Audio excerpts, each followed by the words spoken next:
Hi ಎಲ್ರಿಗೂ, ಹೇಗಿದ್ದೀರಾ? ಎಲ್ಲರೂ ಚೆನ್ನಾಗಿದ್ದೀರಾ ಅಂತ ಅಂದ್ಕೊಳ್ತೀನಿ. ಇವತ್ತು ನಾನು ಹಾಗಲಕಾಯಿ ಪಲ್ಯ ಮಾಡ್ತಾಯಿದ್ದೀನಿ.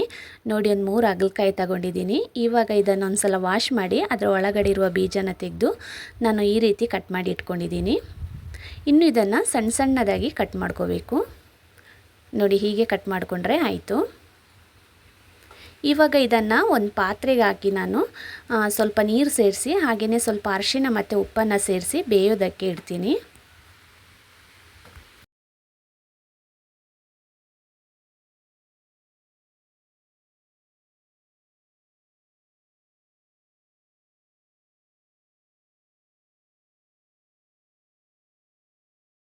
ಇಲ್ಲಿ ನಾನು ಒಗ್ಗರಣೆ ಮಾಡಲಿಕ್ಕೆ ಒಂದು ಈರುಳ್ಳಿ, ಒಂದು ಹಸಿಮೆಣಸಿನಕಾಯಿ, ಸ್ವಲ್ಪ ಬೆಳ್ಳುಳ್ಳಿ, ಹಾಗೆ ಕೊತ್ತಂಬರಿ ಸೊಪ್ಪು ಮತ್ತು ಒಂದು ಟೊಮೆಟೊನ ಕಟ್ ಮಾಡಿ ಇಟ್ಕೊಂಡಿದ್ದೀನಿ. ಅದ್ರ ಜೊತೆಗೆ ಸ್ವಲ್ಪ ತೆಂಗಿನಕಾಯಿ ತುರಿ ಕೂಡ ತುರಿದಿಟ್ಕೊಂಡಿದ್ದೀನಿ.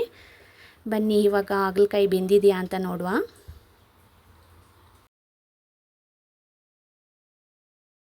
ನೋಡಿ, ಇವಾಗ ಇದು ಬೆಂದಿದೆ, ಸಾಕು. ಇನ್ನು ಇದರಲ್ಲಿರುವ ನೀರನ್ನು ನಾವು ತೆಗಿಬೇಕು.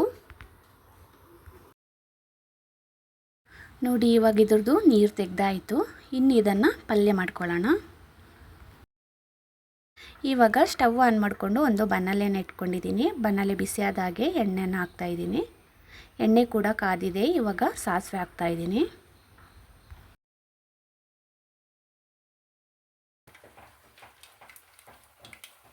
ಇವಾಗ ಬೆಳ್ಳುಳ್ಳಿ ಹಾಕ್ತಾಯಿದ್ದೀನಿ. ಹಾಗೆಯೇ ಈರುಳ್ಳಿ ಮತ್ತು ಹಸಿಮೆಣಸಿನಕಾಯನ್ನು ಹಾಕ್ತಾಯಿದ್ದೀನಿ.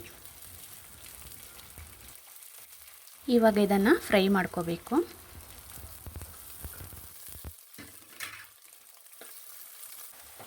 ಇವಾಗ ಟೊಮೆಟೊ ಹಾಕ್ತಾಯಿದ್ದೀನಿ.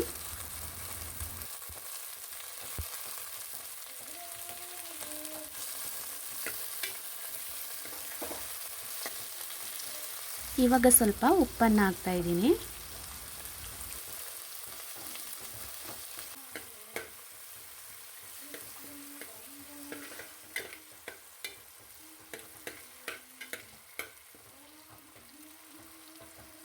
ಇವಾಗ ಇದಕ್ಕೆ ನಾನು ಸ್ವಲ್ಪ ಅಚ್ಚ ಖಾರದ ಪುಡಿ ಹಾಕ್ತಾಯಿದ್ದೀನಿ.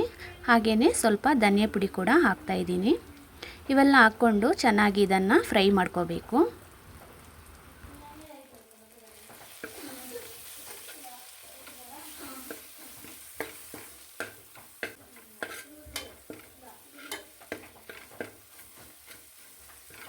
ಇವಾಗ ನಾನು ಬೇಯಿಸ್ಕೊಂಡಿಟ್ಟಿದ್ದ ಹಾಗಲಕಾಯಿಯನ್ನು ಇದಕ್ಕೆ ಹಾಕ್ತಾಯಿದ್ದೀನಿ.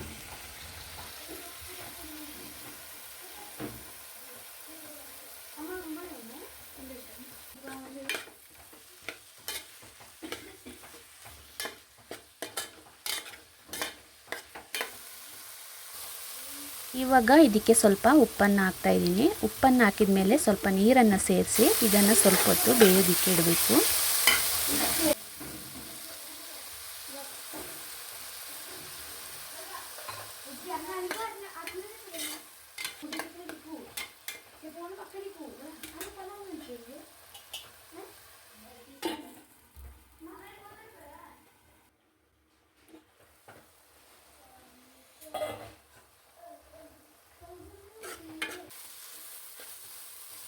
ನೋಡಿ, ಇವಾಗ ನಾನು ತೆಂಗಿನಕಾಯಿ ತುರಿನ ಹಾಕ್ತಾಯಿದ್ದೀನಿ.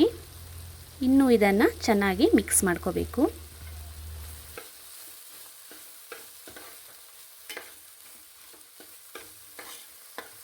ಫೈನಲಿ ಹಾಗಲಕಾಯಿ ಪಲ್ಯ ರೆಡಿ ಆಗ್ತಾ ಬಂತು.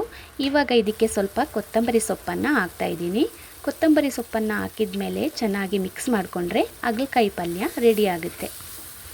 ಹಾಗೆಯೇ ನೀವು ಕೂಡ ಈ ರೀತಿಯಾಗಿ ಒಂದು ಸಲ ಹಾಗಲಕಾಯಿ ಪಲ್ಯನ ಮಾಡಿ ನೋಡಿ. ಹೇಗೆ ಬಂತು ಅಂತ ನನಗೆ ಕಮೆಂಟ್ ಬಾಕ್ಸಲ್ಲಿ ತಿಳಿಸಿ. ಹಾಗಿದ್ರೆ ಇವತ್ತಿನ ಈ ವಿಡಿಯೋ ಇಷ್ಟ ಆಗಿರ್ಬೋದು ಅಂತ ಅಂದ್ಕೊಳ್ತೀನಿ. ಇಷ್ಟ ಆದಲ್ಲಿ ಒಂದು ಲೈಕ್ ಮಾಡಿ, ಶೇರ್ ಮಾಡಿ, ಕಮೆಂಟ್ ಮಾಡಿ. ಹಾಗೆಯೇ ಫಸ್ಟ್ ಟೈಮ್ ನೋಡ್ತಾ ಇದ್ದರೆ ಒಂದು ಸಬ್ಸ್ಕ್ರೈಬ್ ಮಾಡ್ಕೊಂಡು ನೋಡಿ ಅಂತ ಹೇಳ್ತಾ ಇವತ್ತಿನ ಈ ವಿಡಿಯೋನ ಇಲ್ಲಿಗೆ ಮುಗಿಸ್ತಾ ಇದ್ದೀನಿ. ಬಾಯ್ ಬಾಯ್.